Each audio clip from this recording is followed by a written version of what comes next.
Last time I left you with a problem to do outside of class, and as a first step this morning we'll go over that problem and look at least one more and then move on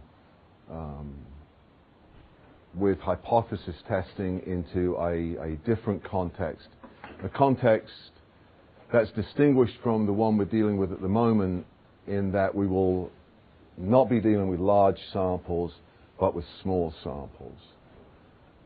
But you will see that the process is very similar. Last time, I think you were left with a situation in which a researcher had hypothesized that the mean marital happiness of people with children, or without children rather, would be greater than the average marital satisfaction of people with children. Yes? And so the research hypothesis was that X bar 1 will be greater than X bar 2, where group 1 is a group of people with no children and group 2 is a group of people with one child. The null hypothesis in this instance we indicated was that X bar 1 will be less than or equal to X bar 2.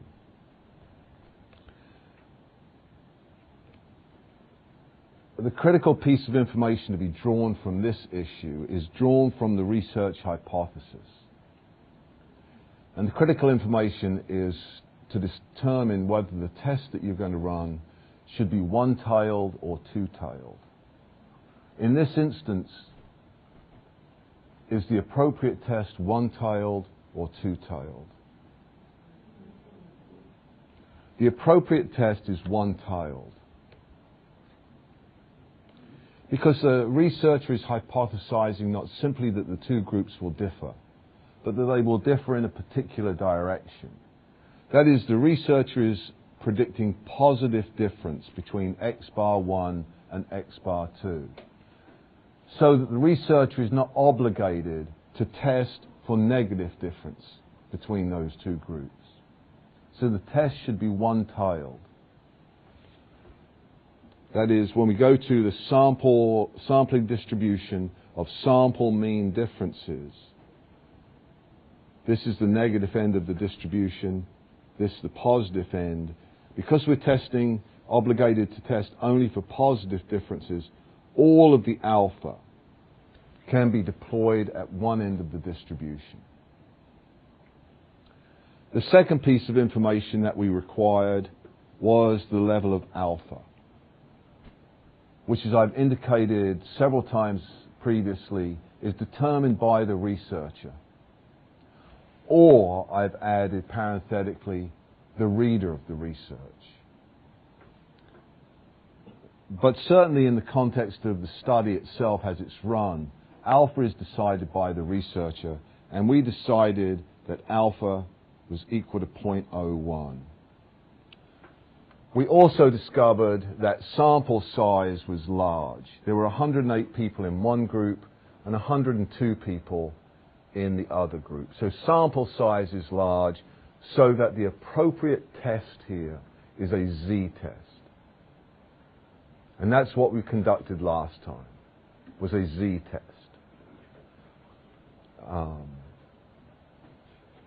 From these two pieces of information,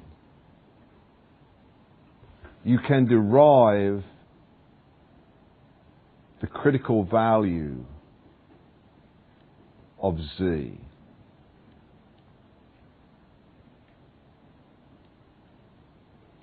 That is, how many standard deviations do you have to move above the mean to isolate 0.01 of all of the scores, or 1% of all of the scores? And you do that by using Appendix or Table A, would you agree?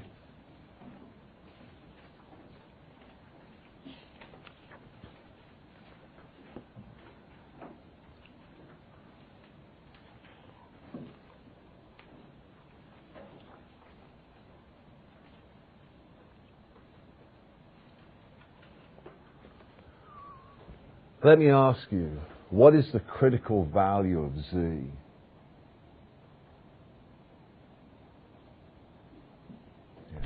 Is it when you divide 0.01 by 2? You don't need to divide 0.01 alpha by 2 because it's not two-tailed. So you don't have to deploy half of the alpha value, half of your willingness to commit a type 1 error at each end of the distribution, at each tail of the distribution. We're only testing one tail here, so you can deploy all of your alpha at that tail. So you just look for 0.01 on a Z value on Table A? Table A, the answer is sort of. Because Table A is not, the area beyond Z is not expressed as proportions. The area beyond Z is expressed as percentages. Yeah. So we could, and that's no problem. We simply have to transfer, in order to use Table A, we simply have to transform a 0.01, a proportion or probability, into a percentage. So would you agree that to do that, you simply move the decimal point across two places? We would be looking for a Z-score that's associated with an area beyond Z of 1%.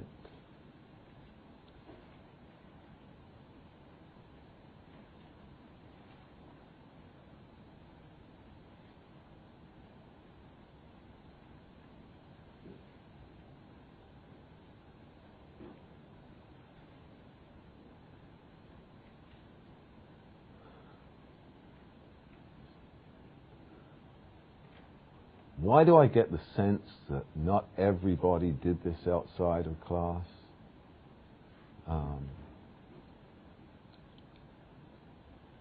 What is the critical Z value?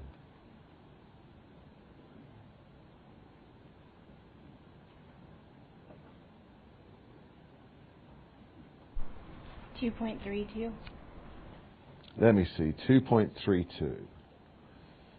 That would be associated with an area beyond Z of 1.02%, which would be the equivalent of establishing alpha equal to 0.00102. Would you agree? This is the problem that arises here, is that when you scan Table A, there is no Z-score associated with an area beyond Z of precisely 1.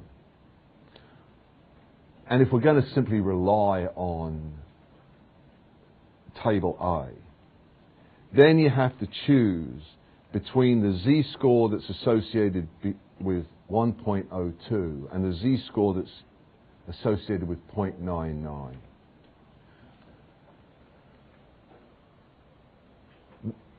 The rule of thumb is that the researcher always adopts the more conservative position. That is, adopts the situation in which it is most difficult to reject the null hypothesis.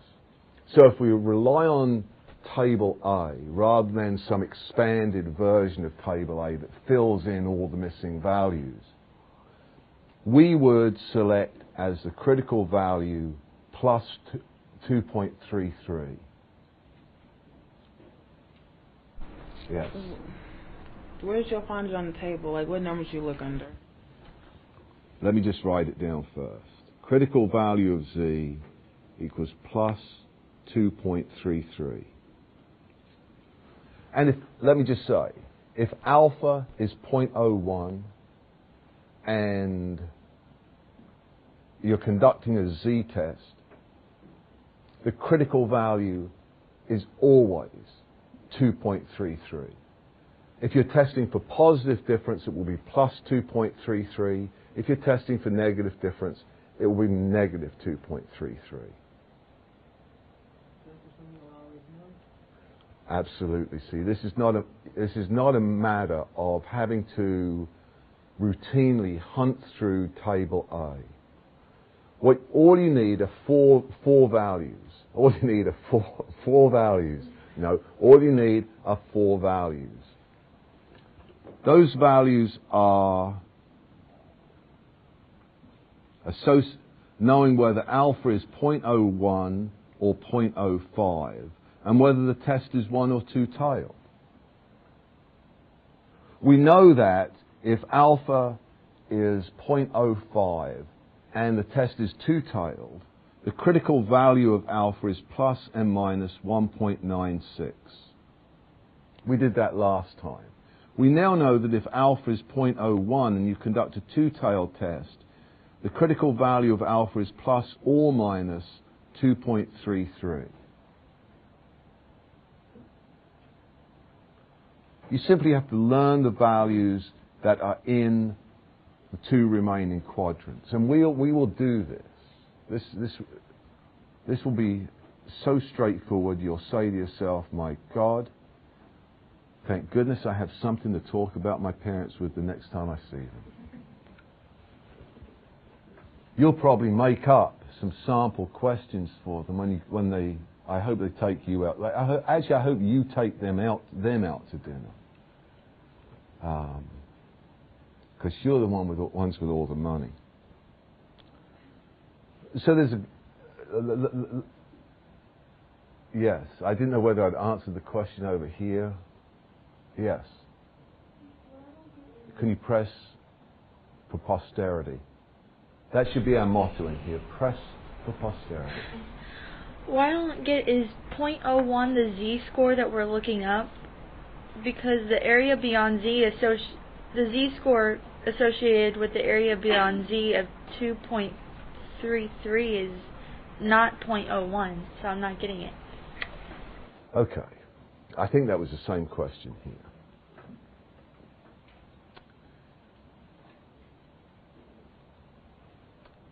First of all, you would agree that in order to solve this little riddle, that is, what is the critical value of Z, you have to revert to table A. Because what you want to know is how many standard deviations do I have to go away from the mean before I find either Quasimodo or Johnny Depp. I don't know how. I wouldn't want to be around Quasimodo at dinner. But then I probably wouldn't want to be around Johnny Depp at dinner either. Although he's a very good actor. I'm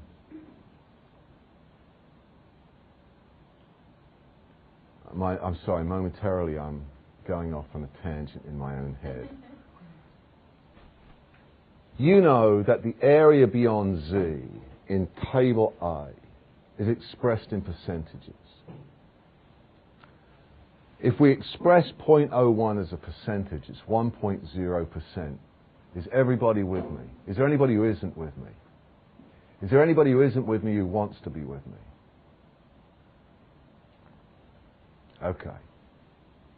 So you start scanning values on table A, area beyond z. And the area beyond z, when z is 0, that is in the center of the distribution, is 50%. Yes? And as you move then away from the mean, the area beyond z starts to shrink to 49.6%, 49.2%, and so forth. On the second column of area beyond z, you're still way too high. It's 33.26%. So we move across. The last value on page 337 is 4.55%. We're still way above what we're looking for. We turn the page. Fortunately, we find even more z-scores. You scan down here until you find a value beyond z, a value of an area beyond z of 1.0, and you come to, in the middle of the last column on page 338, you come to 1.02 and 0.99. Yes? That is, you have a choice, because we don't have a complete table of z values. We don't have any z-score of 2.352, 2.3561. Yes? We only have a sampling of values. So you're forced to choose either 1.02 or 0.99. If you choose 1.02, you have changed the value of alpha from 0.01 to 0.0102. And while that may be relatively trivial, what you've done is to make rejecting the null hypothesis slightly easier.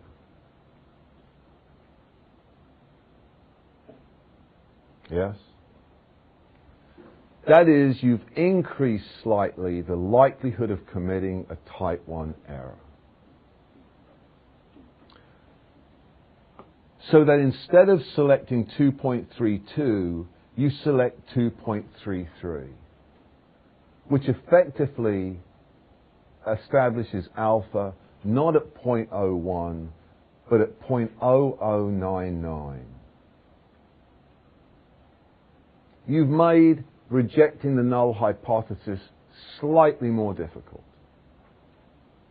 You've decreased the likelihood of committing a type 1 error slightly. But given the incompleteness of table A, unless I start to ask you to interpolate between these z values, this is the sort of choice we have to make.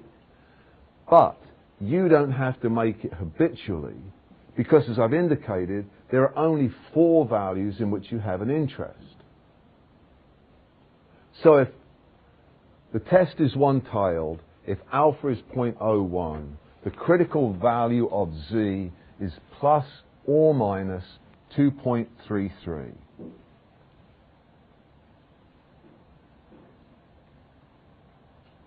Are there any questions? Could you go over how we would need to know why it's plus or minus? It will be it's plus 2.33 in this instance because the researcher is hypothesizing positive difference.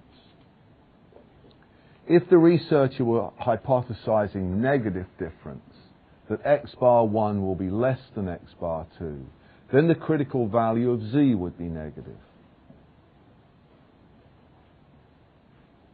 Because we would be operating down at the negative end of the sampling distribution. Are there any other questions? Yes. So yesterday, the example we did, the hypothesis was x1 is not equal to x2, therefore it was two-tailed. Therefore it was two-tailed. And then today, it's saying, that x bar 1 is greater than x bar 2. So that sign is what indicates if it's a Yes. one-tail or two-tail. This piece of information, the research hypothesis, is what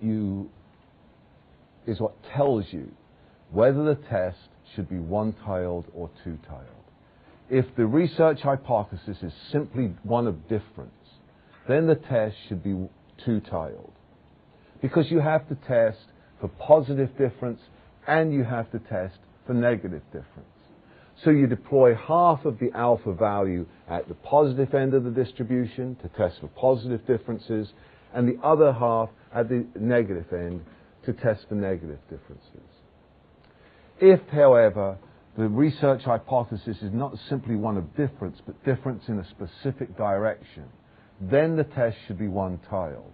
And if the research hypothesis predicts positive difference, the critical value of the test statistic, in this case Z, should be positive. And if the research is predicting negative difference, then the critical value should be negative.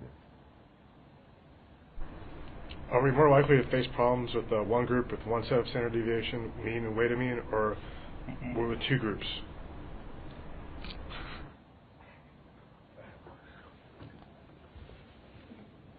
I'm sorry, Senator. I do not recall that conversation. I don't understand the question, and if I've found in the past that if I try to answer questions I don't understand, I often make a fool of myself. So. Like what I'm saying, like the problems we're going to be getting, like to work out, like on the test, is it going to be with? This is a test-related question. I guess so. Yeah. Are we likely? Test-related question. Yeah. We want to get straight to the bottom line, as you folks say. Yeah, are we likely? I ain't going there. Okay. I'm not going there. Whether it's one or two-tailed, whether it's positive or negative difference, is trivial. Well, Because you can determine those things. They're not difficult decisions. And second, whatever I do on the exam, I'm not going to try and trick you by... There are enough ways to go wrong without me throwing out there deceptive values of a test statistic.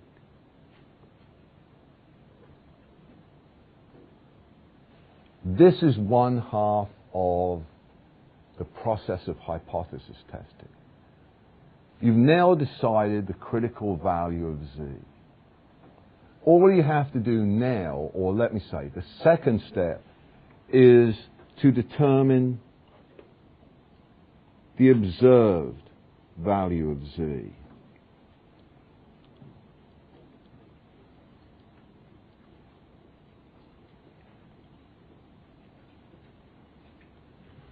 And you do that by invoking the formula x bar 1 minus x bar 2 divided by the square root of the variance of the first group divided by n1 minus 1 plus the variance of the second group divided by n2 minus 1. And we went over that last time. What is more, you had the same data to work with in this question when computing the observed value of Z that we had in the example we went through in class last time. So let me ask you, what is the observed value of Z? Pardon? Does anybody else say 0.001?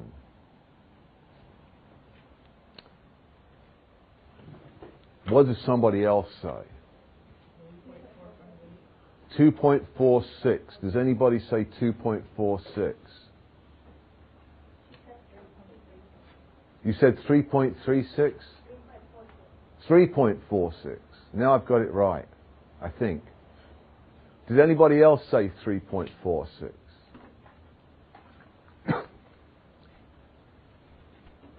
What did anybody else find? 1.548. Does anybody else say 1.548? I have no idea, but I'm going to go with the majority.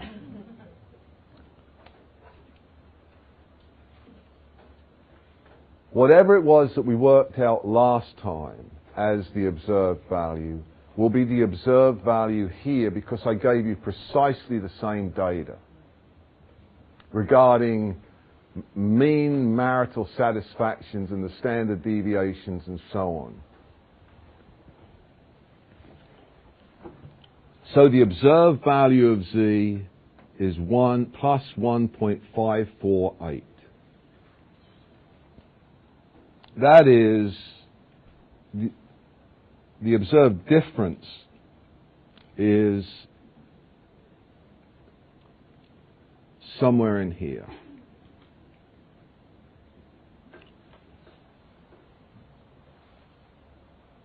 This is the observed value, this is the critical value. Now you've done the second part of the process. There's just one thing left, and that is to evaluate the null hypothesis. On the basis of the data you have here, do you A, reject the null hypothesis, B, fail to reject the null hypothesis, C, throw up your hands and thank whatever gods there are above that no person lives forever?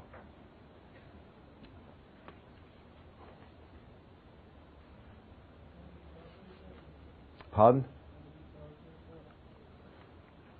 There's one brave soul who says you fail to reject the null hypothesis.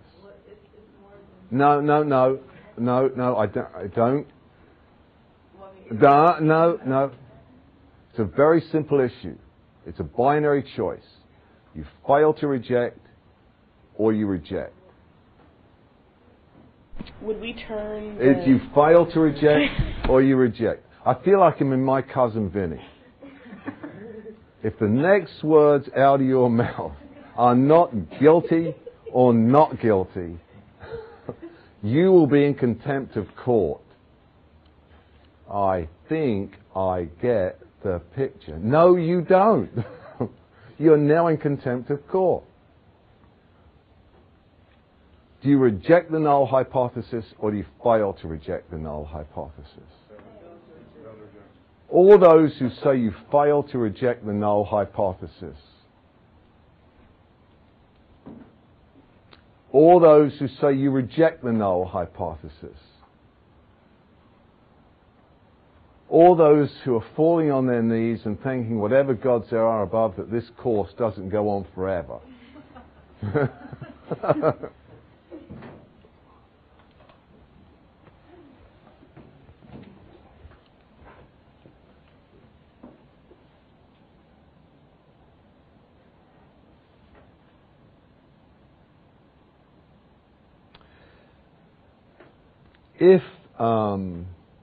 If we simplify this, okay, and we say that we round off the observed value of z, and say it's 1.55.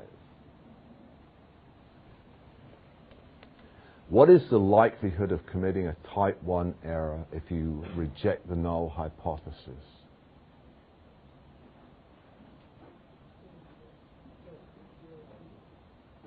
Pardon? How would you answer my question? How would you answer my question? Where would you look?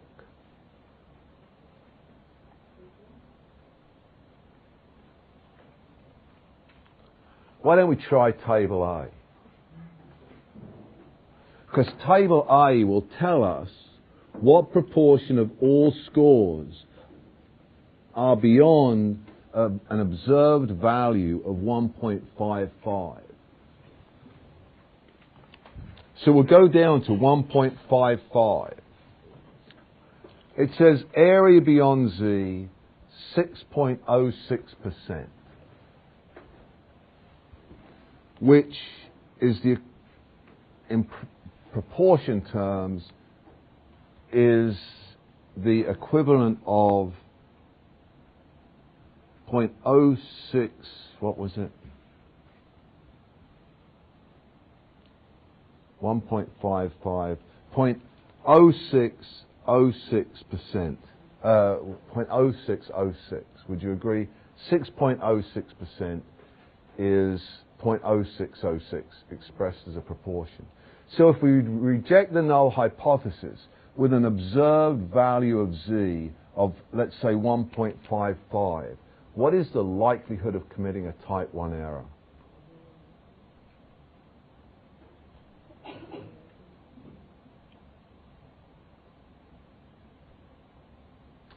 Hang on a second, I'm going to get comfortable.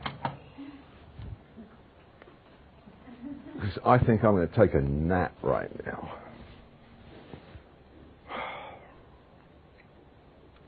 So what do you think? What's the likelihood of committing a type 1 error if you now reject the null hypothesis? There are only a limited number of numbers hanging around here. Take a stab at one of them. 0.0606. The likelihood of committing a type 1 error now is 0.0606.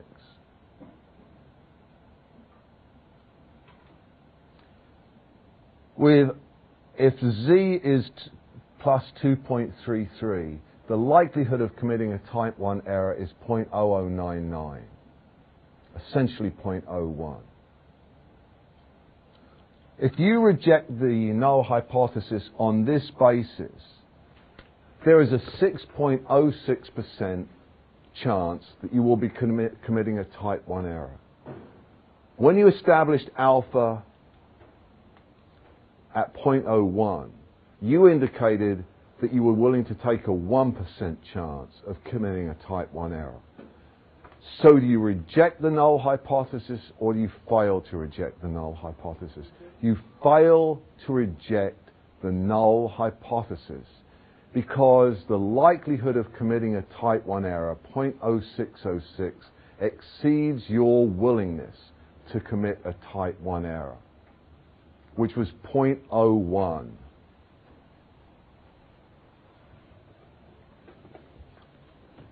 This, as we'll find out later, is the p-value.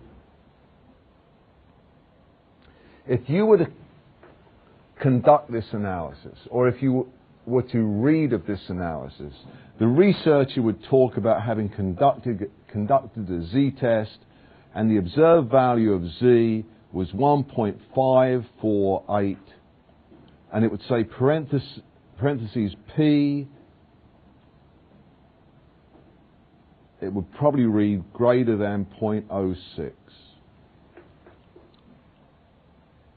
When p is greater than alpha, you fail to reject the null hypothesis. In order to reject the null hypothesis, and I'm saying the same thing in about 24 different ways, in order to reject the null hypothesis, the observed value of z must be in this shaded range beyond the critical value of z.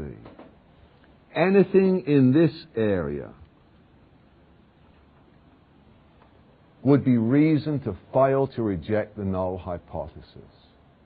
We would conclude that there is no significant difference between the marital satisfaction of people with children and the marital satisfaction of people without children.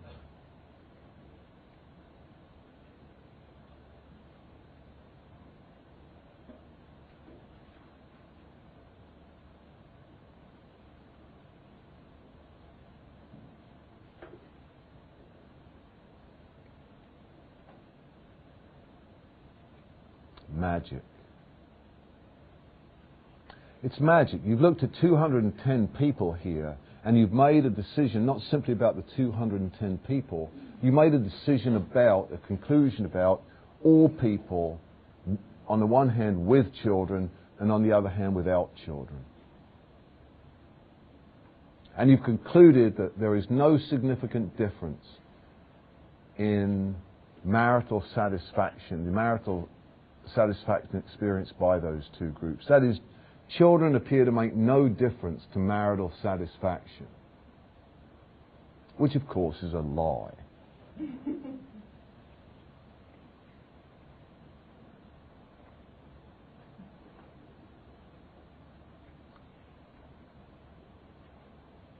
Are there any questions?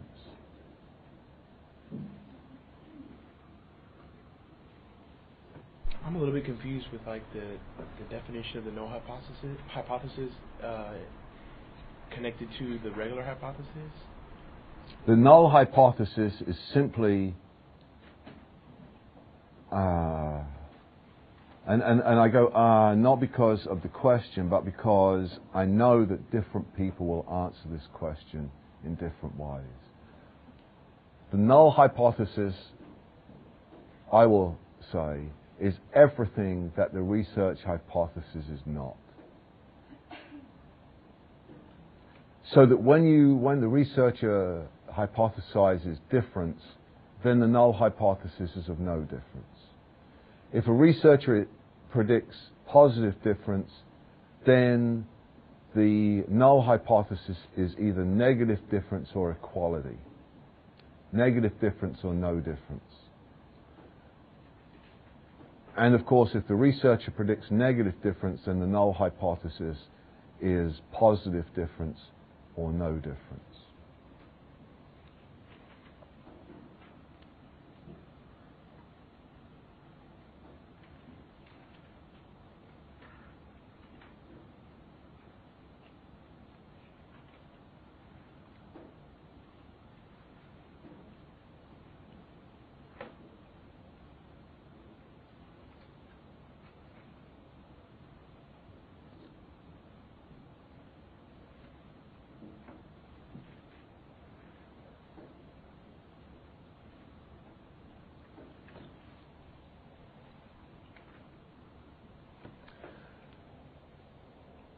Let's assume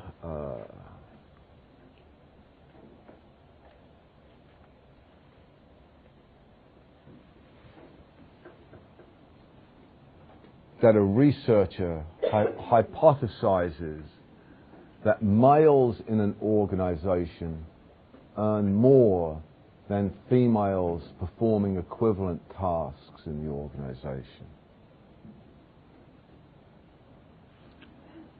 So we have X bar 1, which let's say is the male score,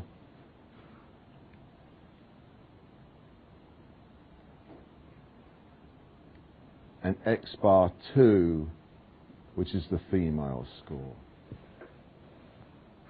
If the researcher predicts that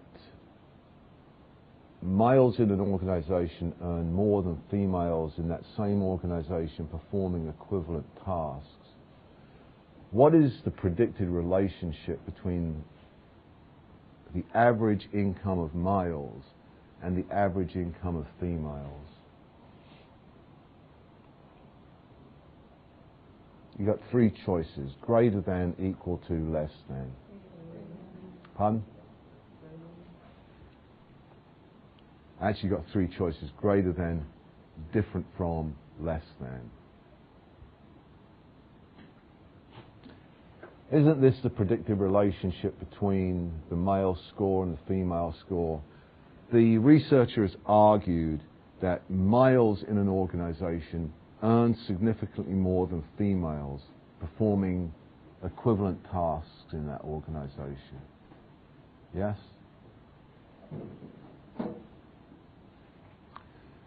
Given that, the null hypothesis is that there will be negative difference or no difference between the male and female mean scores.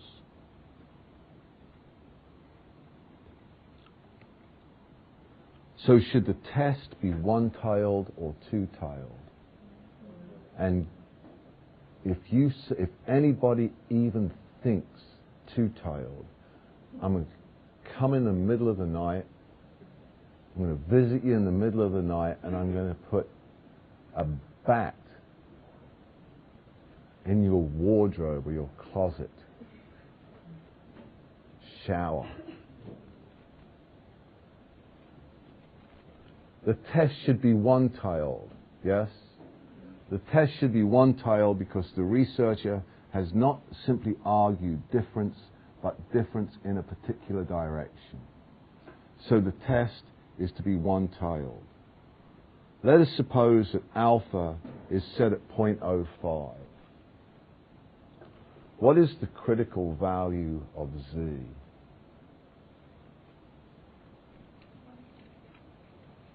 $1.65, did you say?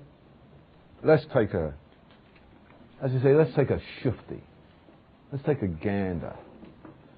1.65. We go down to 1.65. We find an area beyond Z of 4.95%, which is equivalent to 0.0495.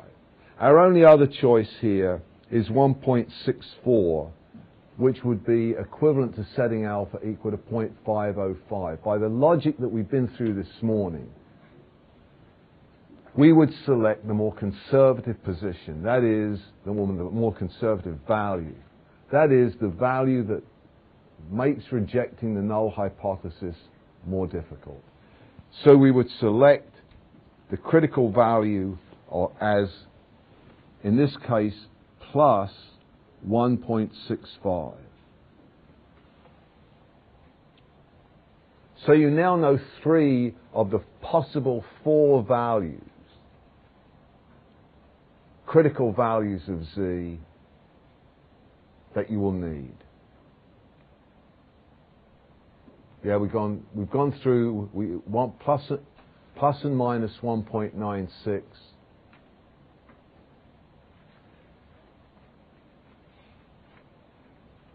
Plus 2.33 and plus 1.65. Is that right?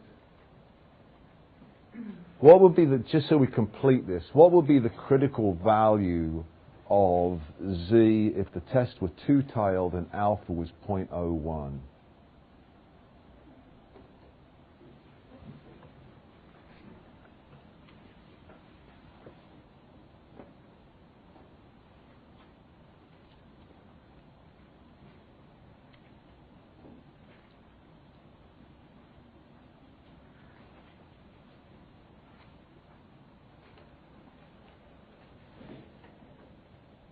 You've got to divide 0.01 in half if it's two-tailed.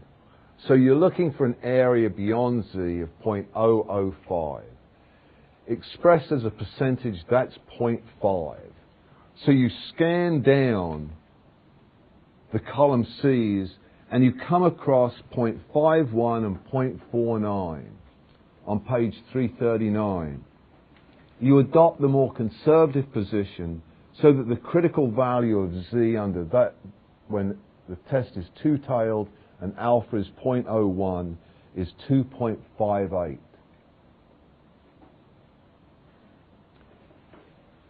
Surely you can, all you got to do is fill out this 2 by 2 with 2 values of alpha as the columns and the number of tails in the test as the rows. And then you don't need Appendix A or Table A. Let's march on. Are there any questions about what we've done here in determining the critical value of Z? Because this is 1/3 of the trick. We now need to compute the observed value of Z. And in order to do that, we need to know the average income of the male sample, the standard deviation of the male sample, and the number of males in the what did I do? No, now I've changed that. Oh, God. No. What did I do? Well, you've got half of it. It was fleeting, but I got to say, for me, it was a big part of my life. You know? I'm sorry to see it go, but I will remember it. It will live on in my heart. You know? I don't know how you feel. We need to know the mean income for the males. And let's assume that it's $30,500. We need to know the standard deviation of the male scores. And let us say that is $4,000. And we need to know the number of males in the study. And I hope you do appreciate the difficulty of being left-handed. This whole thing would be reversed. If I were designing these things to be reversed, let's assume that there are 100 males involved in the study. Large sample. We also need to know the average income of the female sample. And let us presume that the average income of the female sample is $25,000.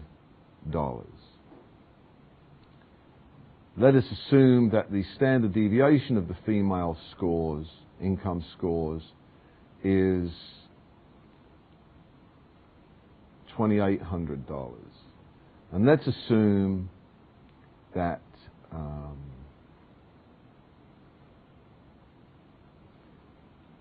there are 100 females in the study too. We now invoke the formula for Z, which is X bar. I'm so afraid of touching something else. It's like riding in air, free fall. X bar 1 minus X bar 2 divided by the square root of S1 squared divided by N1 minus 1 plus the variance of S2, that is S2 squared divided by N2 minus 1. And we can now plug and chug here, you would agree. This equals X bar 1 minus X bar 2, would you agree, is $5,500. It's $30,500 minus $25,000 divided by the square root of S1 squared. S1 is 4,000.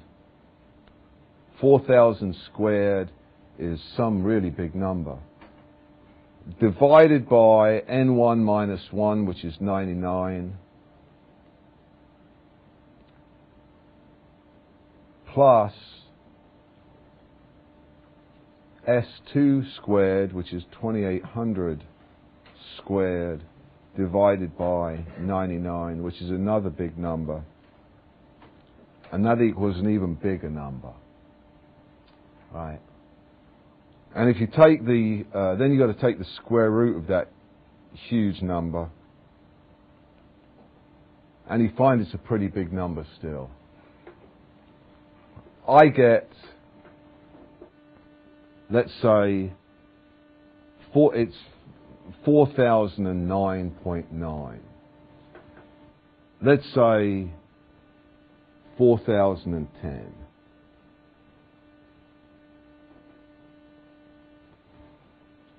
If you divide 4,010 by 55, or divide 5,500 by 4,010, I think you get 1.37.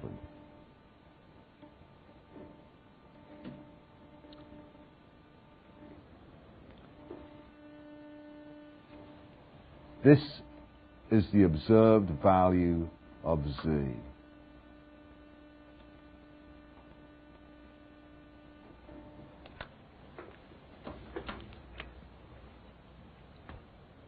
It's not important if you get the wrong answer when you plug and chug.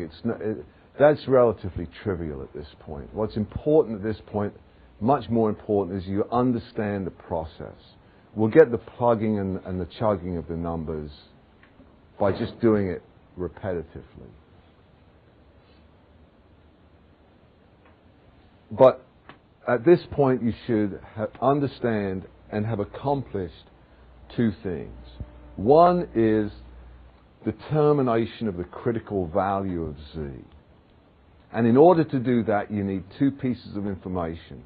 You need to know the research hypothesis to determine whether the test should be one or two-tailed, and you need the level of alpha. You then need to be able to compute the observed value of Z, and you do that by invoking the formula of x bar 1 minus x bar 2 divided by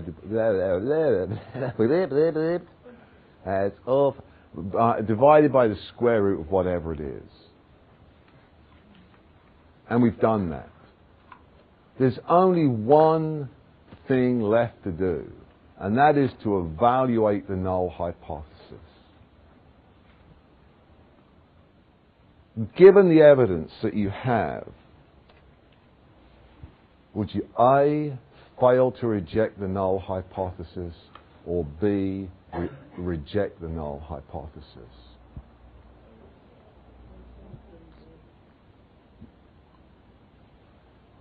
All those who say you would fail to reject the null hypothesis.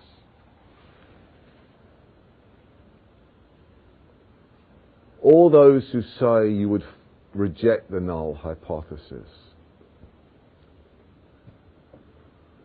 All those who say, I just don't know.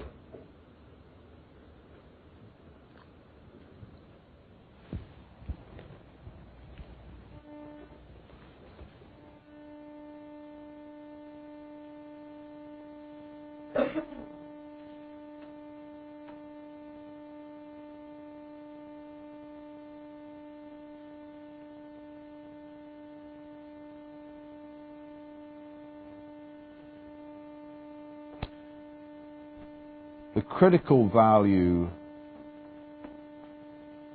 of Z was 2.58, is that right? Or 2.33? 1.65. That's right. I was thinking the test was of a different kind entirely. This represents alpha. If we go back to the sampling distribution of sample mean differences, establishing the critical value of Z, that is translating alpha into a Z language, says that the critical value of Z is plus 1.65, because beyond that value reside 0.01 of all scores in this sampling distribution of mean sample differences, sample mean differences. I go back. You're looking for the weird. You're looking for the weird. You're looking for the deviant. By that logic, and by the logic of establishing this as the critical value of Z, that is alpha equal to 0.01 and a 0.05 and a one-tailed test, we know, I guess it was alpha was 0.05, right? That's right. So this should read 0.05 and not 0.01.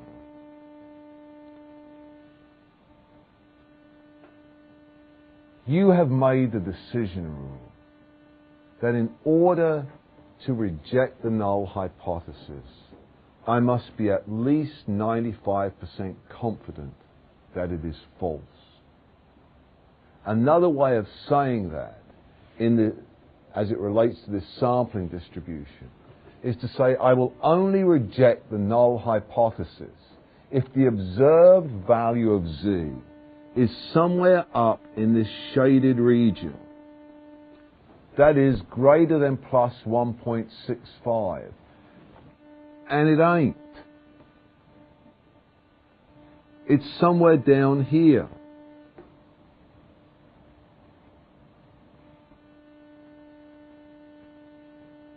All scores in this lined region you would interpret as insufficient evidence to reject the null hypothesis.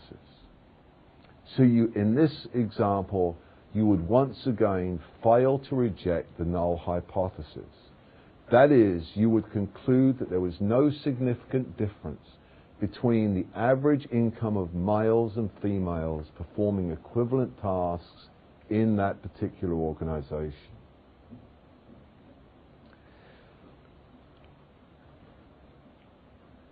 I suspect that if you had never seen anything of this process, you would have looked at the average income of the males, $30,500, and the average income of the females, $25,000, and you would have concluded and argued that this organization is sexist because males earn significantly more than females.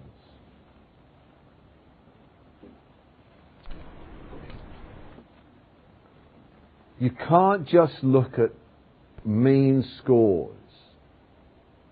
What you also need to be sensitive to is the amount of variance in those scores.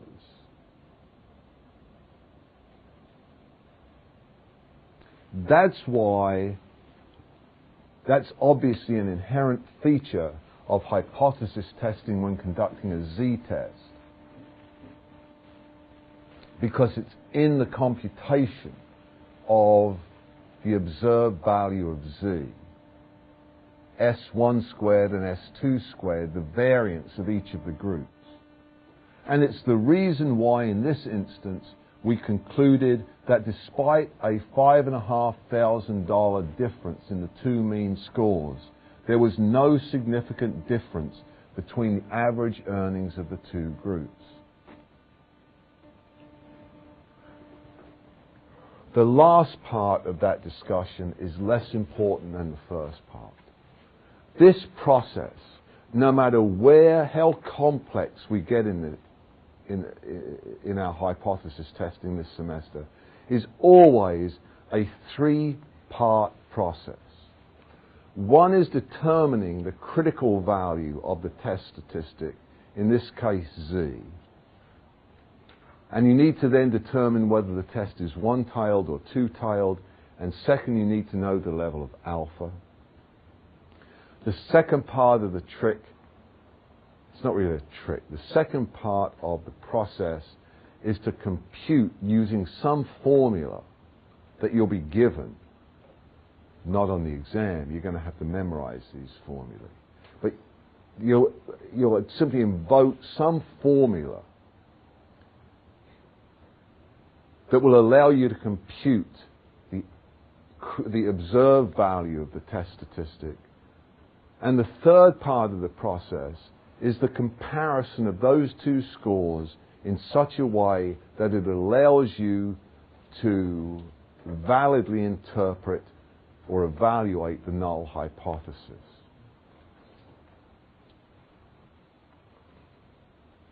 I would hope that by this point you get the first part of the process, that you can determine a critical value of z. I would hope, second, that you can compute an observed value of z, because all that requires is taking data that you've been given and putting them into a formula. I'm less concerned at this point if you still are uncertain about evaluating the null hypothesis, because we're going to be doing that from now until long after you've had grandchildren. By the second exam, you will be able to do this stuff in your sleep, or you won't be able to do it at all.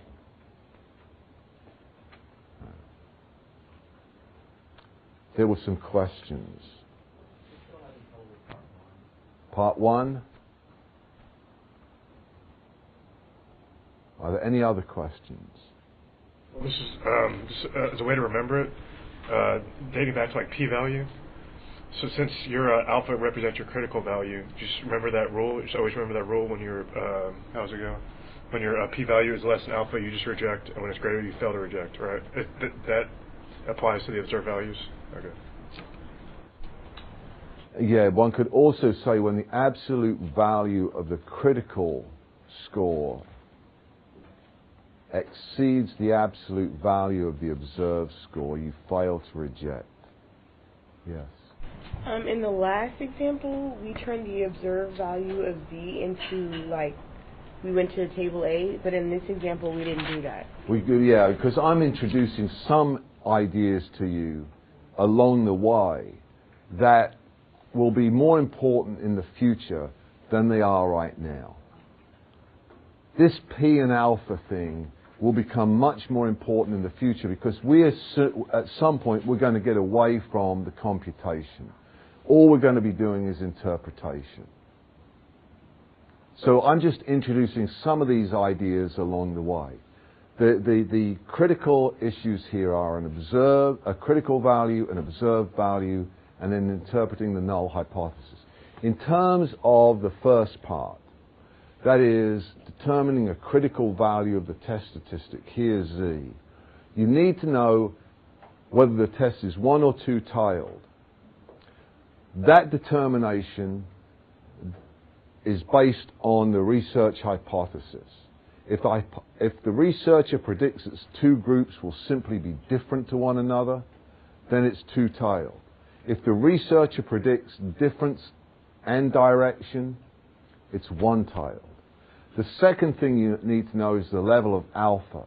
A researcher decides that. To do something I said I wouldn't do, on an exam, you will be given the level of alpha.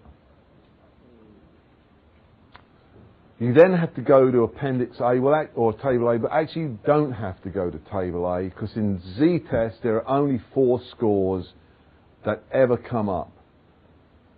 Alpha equal to 0.05, alpha equal to 0.01, number of tails 1, number of tails 2. You got a 2 by 2. You just put those values in that 2 by 2, you commit it to memory, and you're ready to go.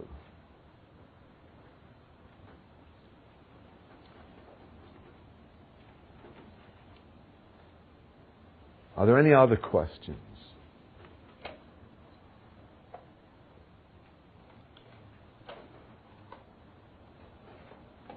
Before next time, and I'll say something, let me just say that before next time, please read the pages of the chapter that deal with not Z-tests, but T-tests. T-testing is useful or appropriate when you're dealing with small samples. Okay? Okay. Don't go anywhere. I have something to say.